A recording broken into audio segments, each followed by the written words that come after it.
That's great to have shared that with us.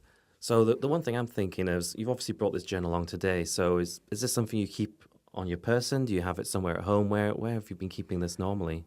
So I keep it in the bedside table. I'd be lying if I said I journal every day. I do write, I guess, to myself from time to time, perhaps when I need to. But I think going back to when I had the accident and my wife had my phone, had my belongings, and she'd put on Twitter that or X as we now call it. Yes.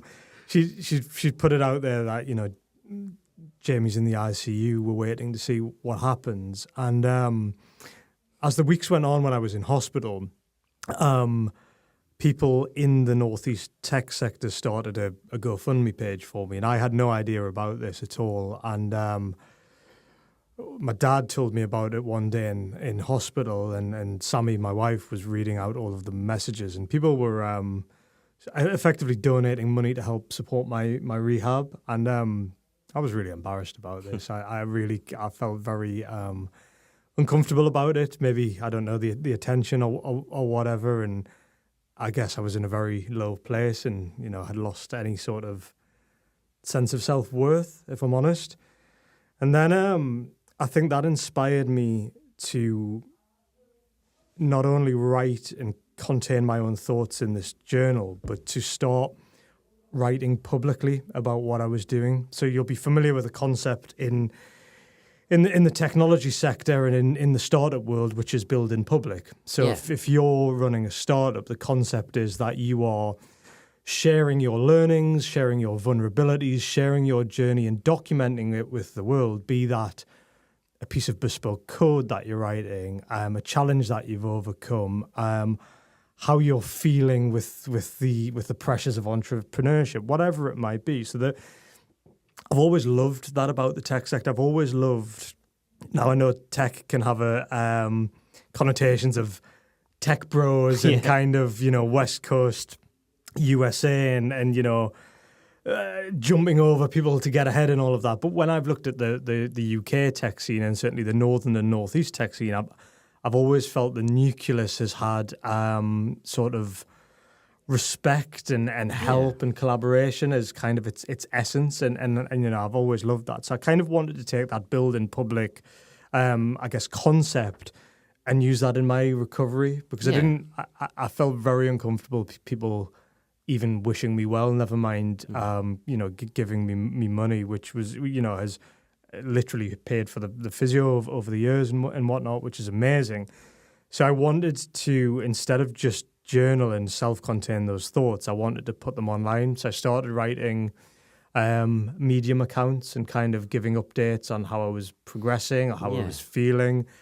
All of my rehab, be it hydrotherapy in the pool or in the physio center or just trying to stand up out of the wheelchair, I would put that on the likes of Twitter and Instagram, and I would feel that I would get the buoyancy of people commenting and saying, Jamie, this is amazing, keep going. And that meant a hell of a lot to me. And equally, I guess the positivity, Peter, of social media is I was able to connect with people around the world, and people would email me, or they would send me voice notes or WhatsApp messages telling me about their stories and their adversities and kind of asking me questions about rehab. And Jamie, I noticed you did this, or I noticed you did this movement, or you're clearly doing this with this apparatus.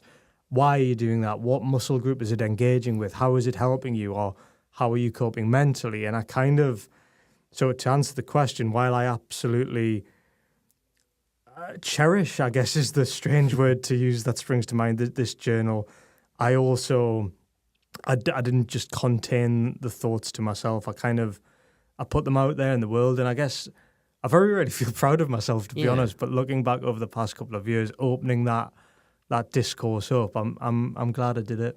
Yeah, so you've not shared the journal itself, but you've shared the kind of feelings you were having with everyone else, and you got that support. I mean, it is a very supportive community in the Northeast generally, regardless of what's happened. But, I remember seeing those posts. I remember seeing that first post on social media because I was following you even back then, and I was so shocked. I was like, what's happened, And everyone was kind of like that. And it was just good that you were open like that, because not only did it help people, see how well you were doing and follow your recovery, but it was helping other people who were further down that road or had a similar situation to see this is the direction. And that gave them something as well, So so even though the journal itself, I'm guessing you've probably not shared and no one's read it, you did share a lot of things openly in a different way. I think there are, there's certainly elements of the journal which I've kind of touched on publicly. Excuse me. But even I haven't. I think, if I'm honest, some of the pages I've maybe started to read and then couldn't quite read because it was difficult.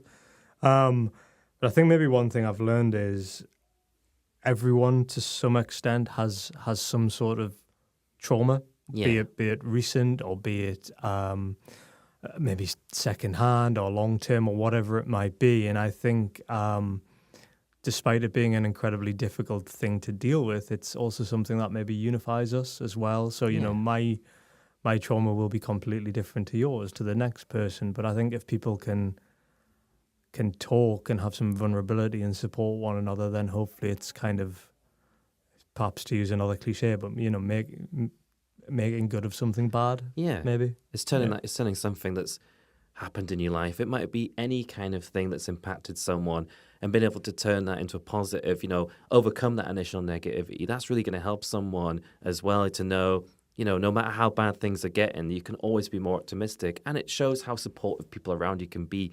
Even people you don't know will group together and support someone, who's going through a trauma or whatever.